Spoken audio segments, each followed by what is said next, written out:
विद्यार्थियों, आपने हमारा पर्यावरण नामक पाठ में पढ़ा कि आज वर्तमान समय में मानव पर्यावरण के प्रति जागरूक हो चुका है।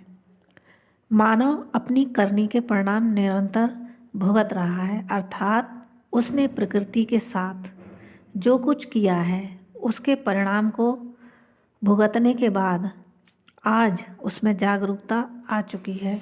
वह समझ चुका है कि प्राणी जगत के विनाश का खतरा पर्यावरण अर्थात प्रकृति को नुकसान पहुंचाना है, जिसके कारण आज मानव ग्लोबल वार्मिंग और प्रदूषण समस्या का सामना कर रहा है और उसके निवारण के उपाय, उसकी समस्या के समाधान के उपाय खोज रहा है। आइए आगे, जैसा कि इस पाठ में बताया गया, पर्यावरण का निर्माण दो शब्दों से मिलकर हुआ है। परिधन आवरण, अर्थात परि का अर्थ होता है चारों ओर और आवरण का अर्थ होता है ढका हुआ। अतः पर्यावरण का अर्थ है जिसने हमें चारों ओर से ढका है, वह पर्यावरण है। अर्थात हमारे आसपास का प्राकृतिक वातावरण जिसमें हम रहते हैं वह पर्यावरण कहलाता है। प्रकृति बहुत ही सुंदर है। प्रकृति में अनेक वस्तुएं हैं, झील, झरने, पर्वत श्रृंखलाएं आदि। ये सभी प्रकृति की सुंदरता को बढ़ाते हैं और हमारी पृथ्वी पर जो पेड़ पौधे और जीव जंतु हैं, ये सभी हमारी धरती माता के सुंदर गहने और वस्त्र हैं, जिसके कारण हमें प्रकृति अत्यंत सुंदर लगती है। और जब मानव ने धीरे धीरे इन सभी चीज़ों को नुकसान पहुंचाना शुरू कर दिया, अपने प्रयोग के लिए, उपयोग के लिए इन चीज़ों का दोहन करना शुरू कर दिया, तो हमारी पृथ्वी नाराज हो गई। पृथ्वी का नाराज़गी व्यक्त करने का तरीका क्या है, आप सभी जानते हैं। जैसे बाढ़ आ जाना, तूफान आना, सुनामी आना आदि, ये सभी तरीके पृथ्वी के क्रोध अर्थात गुस्सा करने का तरीका है। इसलिए हमें किसी भी चीज़ का अत्यधिक दोहन नहीं करना चाहिए। हमने प्रकृति का दोहन किया, प्रकृति द्वारा दी गई चीज़ों का ज़रूरत से, आवश्यकता से अधिक उपयोग किया, जिसके कारण हमारा पर्यावरण असंतुलित हो गया। पर्यावरण में प्रदूषण फैल गया और उस प्रदूषण का सीधा सीधा प्रभाव किस पर होता है? प्राणी जगत पर, मनुष्य पर, पशु पक्षियों पर। पर्यावरण प्रदूषित होने के और भी अन्य कारण हैं, जैसे वृक्षों के अभाव के कारण गंदी हवा की मात्रा में वृद्धि हो गई, बढ़ोतरी हो गई। और दूसरे जो उद्योग धंधे हैं, कारखाने हैं, उनसे निकलने वाला जहरीला धुआं भी वातावरण को प्रदूषित करता है, पर्यावरण को प्रदूषित करता है। पेट्रोल और डीजल से चलने वाली गाड़ियां भी लगातार पर्यावरण को प्रदूषित कर रही हैं और यह वायु प्रदूषण, जल प्रदूषण, मृदा अर्थात मिट्टी के प्रदूषण को भी बढ़ा रहा है। आपने कल पढ़ा कि जल प्रदूषण कैसे होता है। जल में गंदे पानी को बहाने से, कारखाने के केमिकल युक्त पानी को बढ़ाने से और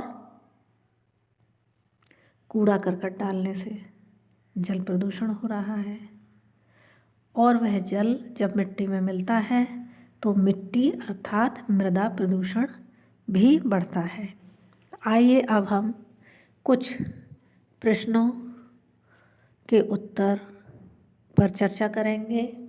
सर्वप्रथम हम लघु उत्तरीय प्रश्न पर चर्चा करेंगे। पहला प्रश्न है, प्रकृति ने हमें क्या क्या प्रदान किया है? जैसा कि पाठ के आधार पर आप इसका उत्तर दे सकते हैं। प्रकृति ने हमें हवा, पानी, धूप, वर्षा, गर्मी, सर्दी, भूमि, पर्वत, नदियाँ, पेड़ पौधे आदि प्रदान किए हैं।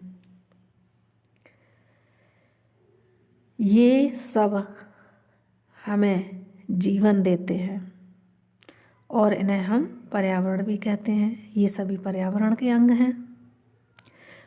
इसके अतिरिक्त प्रकृति ने हमें बहुत सी प्राकृतिक वस्तुएं प्रदान की हैं, जैसे ऊंची ऊंची पर्वत श्रृंखलाएं, कलकल करती नदियाँ, झरने, हरे भरे बाग बगीचे, तरह तरह के जीव जंतु आदि, ये सभी हमें प्रकृति ने प्रदान किए हैं। प्रश्न संख्या 2 पर आइए। धरती माता के सौंदर्य का वर्णन कीजिए। हमारी धरती माता का सौंदर्य किसके कारण है? हमारी धरती माता पर जो पर्वत श्रृंखलाएं हैं, कहीं गहरी घाटियां हैं, कहीं नदियां हैं, झरने हैं, हरे भरे बाग बगीचे हैं, तरह तरह के जीव जंतु हैं, ये सभी पेड़ पौधे, जीव जंतु, नदियाँ, पर्वत आदि हमारी पृथ्वी की सुंदरता को बढ़ाते हैं। अगला प्रश्न है, किस विषय पर विचार करना अति आवश्यक है? पाठ के आधार पर उत्तर दीजिए। तो जैसा कि इस पाठ का शीर्षक है हमारा पर्यावरण, तो आज सबसे बड़ी समस्या क्या है? पर्यावरण प्रदूषण। पर्यावरण प्रदूषण। और पर्यावरण प्रदूषण का कारण क्या है? मानव के द्वारा प्रकृति का अतिरिक्त दोहन करने से पर्यावरण असंतुलित हो गया है, जिसके कारण पर्यावरण में वायु प्रदूषण, जल प्रदूषण, मृदा प्रदूषण, ध्वनि प्रदूषण ये बढ़ गए हैं। तो आज हमको क्या करना है? हमें इस बात पर विचार करना है कि हम ऐसे कौन से प्रयास करें जिससे कि हमारी पृथ्वी पर प्रदूषण को संतुलित किया जा सके, प्रदूषण को नियंत्रित किया जा सके।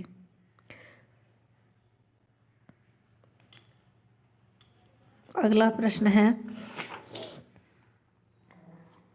विस्तृत उत्तरीय प्रश्न है, वृक्षों की अंधाधुंध कटाई से कौन सी समस्या बढ़ रही है? वृक्ष हमारे मनुष्य को जीवन देने वाले हैं। वृक्ष के कारण ही इस धरती पर जीवन संभव है।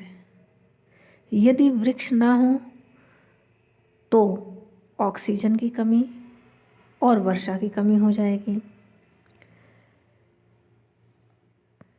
इसलिए हम कह सकते हैं कि वृक्ष की अंधाधुंध कटाई से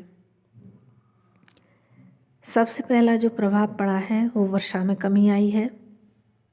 और यदि वर्षा हो भी जाती है तो वृक्ष के कट जाने से बारिश होने पर पेड़ की जड़ों के द्वारा मिट्टी रोकना मुश्किल हो जाता है, जिसके कारण क्या होता है? नदियाँ उथली हो जाती हैं और वर्षा का जल बाढ़ के रूप में फैल जाता है। अर्थात पेड़ों का कार्य क्या है? उपजाऊ मिट्टी को रोक कर रखते हैं ये, और अंधाधुंध पेड़ कट जाने से मिट्टी बहकर चली जाती है नदियों में, जो बाढ़ का कारण बनती है। और दूसरी चीज़ यह है कि जब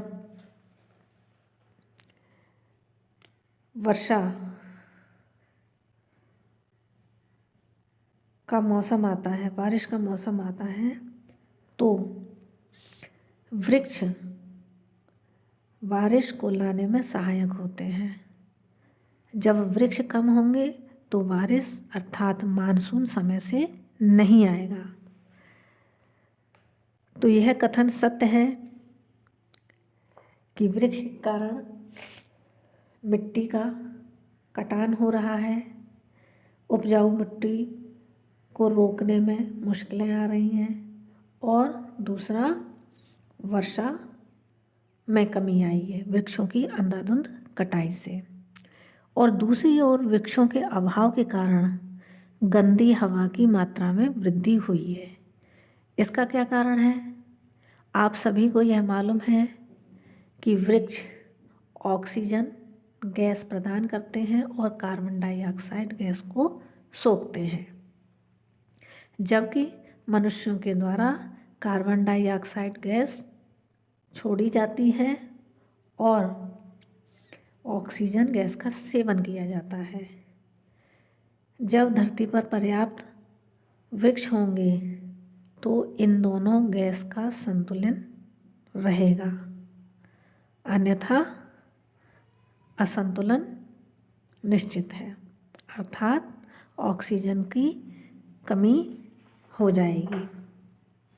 अगला प्रश्न है, दूषित वायु के क्या कारण हैं तथा मानव को इसके कौन से परिणाम भुगतने पड़ रहे हैं? दूषित वायु, गंदी वायु अर्थात कार्बन डाइऑक्साइड युक्त वायु। हमारे पर्यावरण में दूषित वायु क्यों बढ़ रही है?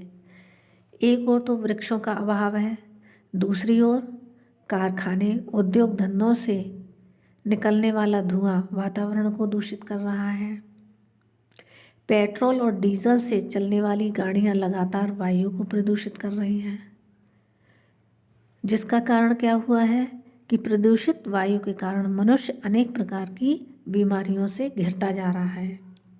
दमा और फेफड़ों की बीमारियां दिनों दिन बढ़ती जा रही हैं। ये सभी परेशानियां हमें वायु प्रदूषण के कारण हो रहा है।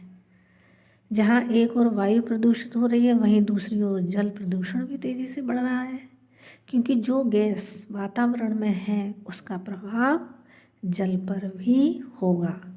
इस प्रकार से वायु प्रदूषण मनुष्य को एक ओर बीमार कर रहा है तो दूसरे प्रदूषण को बढ़ाने में भी सहायक हो रहा है। अब आइए अभ्यास कार्य पर। इसमें आपका अभ्यास कार्य है, रिक्त स्थानों की पूर्ति कीजिए। रिक्त स्थान में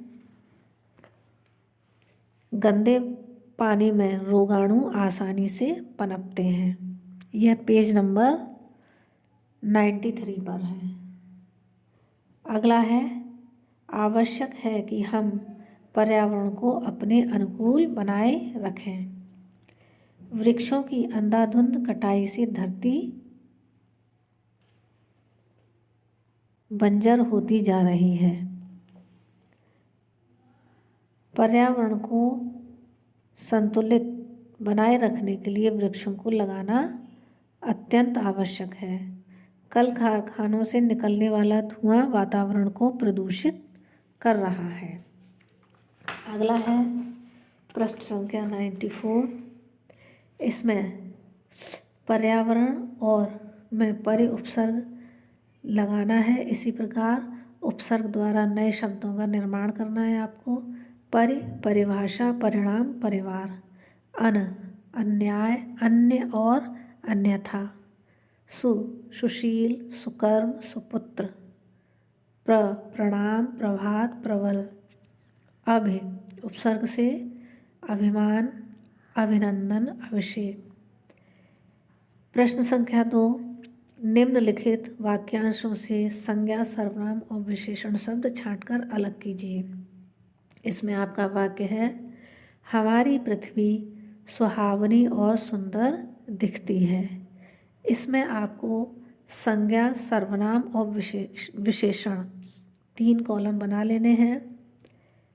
पहले कॉलम में आप संज्ञा लिखेंगे पृथ्वी, सर्वनाम हमारी और विशेषता सुहावनी और सुंदर। दूसरे वाक्य में नदियाँ उथली होती जा रही हैं। नदियाँ संज्ञा है, उथली विशेषता है। ये ही हमारी धरती माता के सुंदर वस्त्र और आकर्षक गहने हैं। ये सर्वनाम है, धरती, धरती माता संज्ञा है, सुंदर और आकर्षक विशेषता है। वह सब पर्यावरण है। पर्यावरण संज्ञा शब्द है, वह और सब सर्वनाम है। इस प्रकार से यह पाठ आपका पूरा हुआ। धन्यवाद विद्यार्थियों।